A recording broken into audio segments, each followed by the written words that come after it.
Welcome back, friends. In case you can't decipher that, those are the plans for a new cupboard. My grandma needs one for her new craft room, and she asked me to make a nice big cupboard.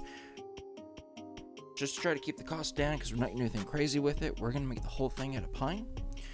And because apparently I have my life together with this particular project, that drawing is going to allow me to pre-make all of these pieces before we have to assemble them. That way we don't have to keep building as I go.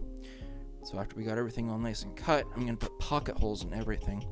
If you're a newer woodworker, I highly recommend getting into using pocket holes. Kind of helps sham your way into making it look like you're better than you are at building stuff. Creates a nice tight fit, fairly strong joints. I'm using the pocket hole jig from Kregg.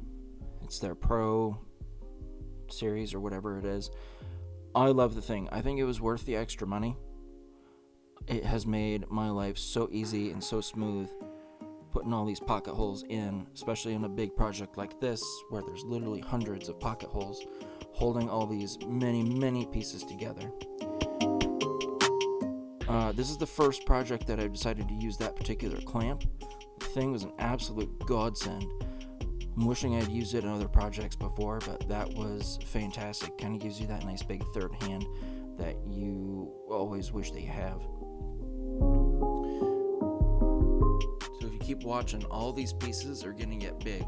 This cupboard is going to stand just over 6 feet tall, and it's going to get nice and snug here in the shop.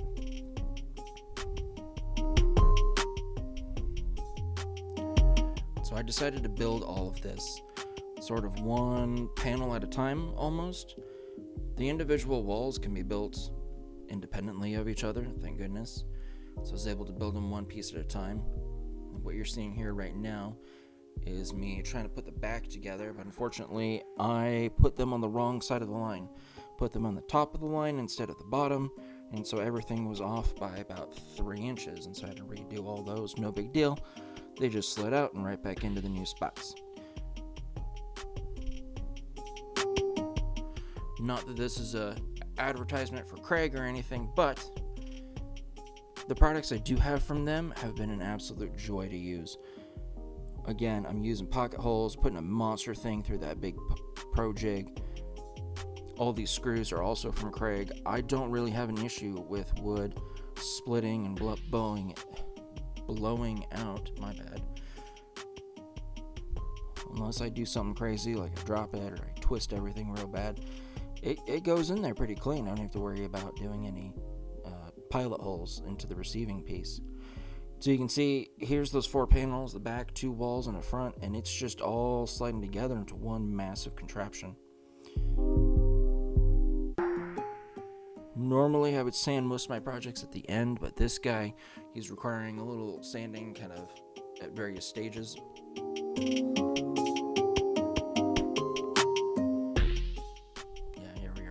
Top on.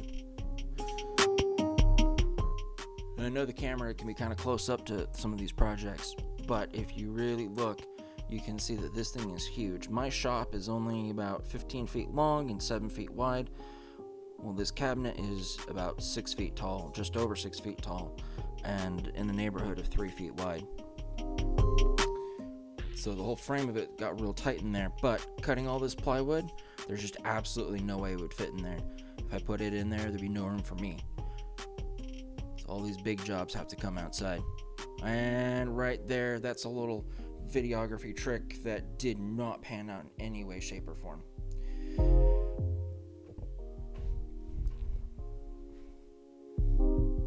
So again, I love pocket holes. I mean, this stuff goes so quick to put the holes in, so quick to put the pieces together, and everything goes in all nice and flush and tight and nice and smooth.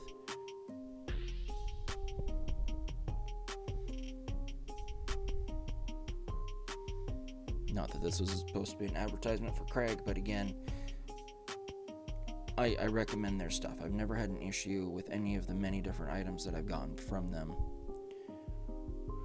So we're taking the cupboard away right now to be painted. Just to try to make it easier on the whole project, we decided to paint the interior before the walls and things went on. way wasn't a million little nooks and crannies to try and turn yourself upside down to put together. So what you're seeing now are the doors going together. There's a little glue on the inside of that in addition to the screws. I just decided I wanted to overdo the whole build. I know putting those crossbars doesn't look like the most high-end thing, but we're going for more of a shabby chic country vibe kind of energy, and so this sort of fits with that farmhouse look, if you will. All of these boards came from Home Depot, and they have this like a waxy coating on the outside of them. We needed to get that off so that we could adequately stain the whole thing. And true to form, here I am getting my face right in the action. I'm sure an OSHA inspector would love to see that. I'm recessing all of those hinges so that they fit nice and flush, and unfortunately all the screws that came with the hinges were just a little too long, so I had to sit there one by one and file them all down so that they didn't poke through the opposite side of the wood. So these are the walls. Again, overdoing the build. What you're seeing is a whole mess of wood glue that's going to go everywhere. I'm also going to nail these things down. I think just on this one narrow side, I counted at least 40 nails that I put in. Just wanted to make sure that this sucker was going to hold tight forever and ever. When I do build things, I try and build it with longevity in mind. Because who the hell wants to buy a cabinet that's only going to last a couple of years? If you want that, you can go to one of the other big box stores and get some do-it-yourself kit. But if you get something from me, I'm building it with the intent that your kids are going to inherit this one day.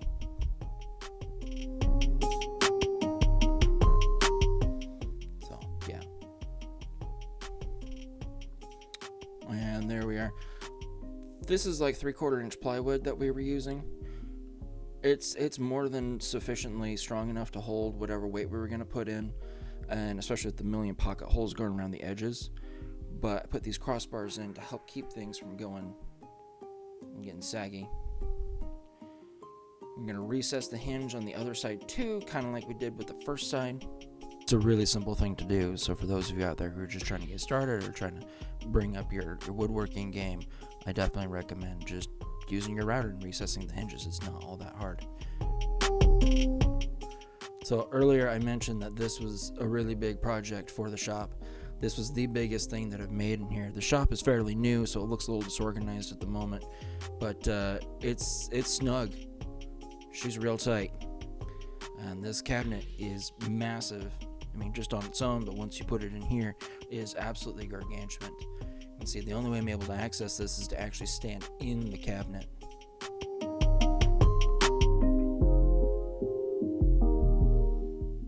And there's the third hand. Get the forehead involved to hopefully hold everything up.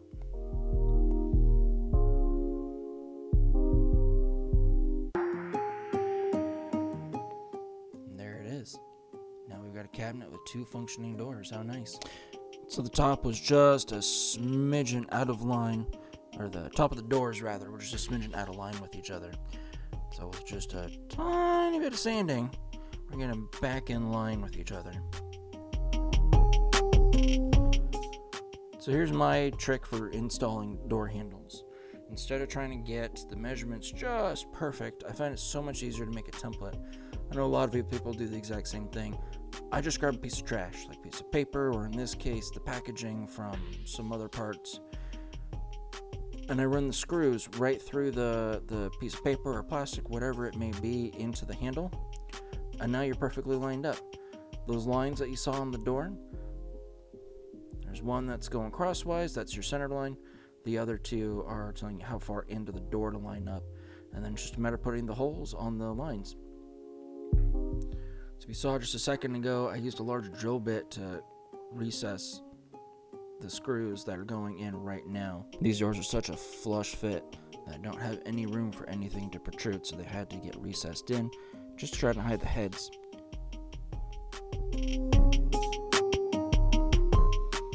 So next, I'm going to try and classy up the top of the cupboard here. And I'm making crown molding. I got that bit and a couple others off Amazon. I know it looks a little rough. We'll pass it through 2 or 3 times just to make sure everything is nice and evenly cut. In an effort to essentially overbuild, all of these pieces of crown molding are getting glued down, but they're also going to get nailed down, so they're really not going to go anywhere. And this crown molding adds a really classy touch.